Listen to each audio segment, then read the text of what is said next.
आणि ब्रेकनंतर बातमी नागपूरमधनं आहे। शुभम महाकाळकर याच्या हत्येप्रकरणी क्लाउड7 बारमध्ये घुसून तोडफोड आणि बार मार्गावरती जीवघेणा हल्ला प्रकरणात पहिली अटक करण्यात आलेली आहे।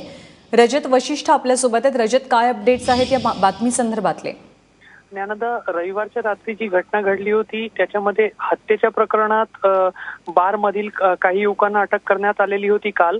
मात्र जे हत्येचा प्रयत्नाचा गुन्हा जो आमदाराच्या मुलाच्या विरोधात दाखल करण्यात आलेला होता त्याच्यामध्ये आज नागपूर पोलिसांनी पहिली अटक केलेली आहे। मोहसिन खेडीकर नावाच्या युवकाला अटक करण्यात आलेली आहे।